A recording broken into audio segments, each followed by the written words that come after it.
I'm speaking on behalf of millions of people in Afghanistan whose fate hangs in the balance and are faced with an extremely uncertain future. I'm speaking for millions of Afghan girls and women who are about to lose their freedom to go to school, to work, and to participate in the political, economic, and social life of the country. I'm speaking for thousands of human rights defenders, journalists, academics, civil servants, and former security personnel whose lives are at risk for defending human rights and democracy. I'm speaking for thousands of internally displaced people who are desperately in need of shelter, food, and protection in Kabul and other places.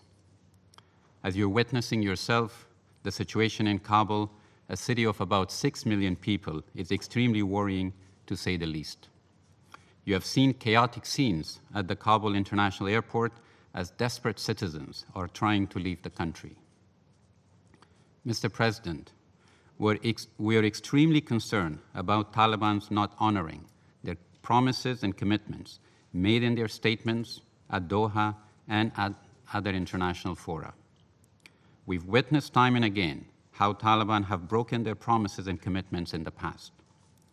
We have seen gruesome images of Taliban's mass executions of military personnel and target killings of civilians in Kandahar and other big cities. Mr. President, we cannot allow this to happen in Kabul, which has been the last refuge for many people escaping violence and Taliban's revenge attacks. Kabul residents are reporting that Taliban have already started house-to-house searches in some neighborhoods, registering names and looking for people in their target list. There are already reports of target killings and looting in the city.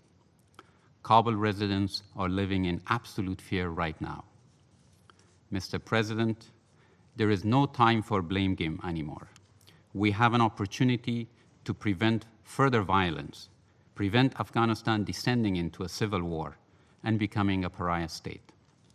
Therefore, the Security Council and the UN Secretary General should use every means at its disposal to call for an immediate cessation of violence and respect for human rights and international humanitarian law. Call on the Taliban to fully respect the general amnesty offered by them, cease target killing and revenge attacks, and abide by international humanitarian laws.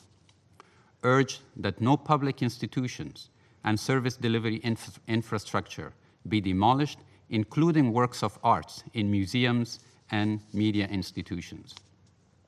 Stress that anyone violating human rights of Afghan citizens and international humanitarian law will be held accountable. Maharashtra टाइम्सचं YouTube channel subscribe करा आणि latest अपडेट्ससाठी bell आयकॉनवर click करा.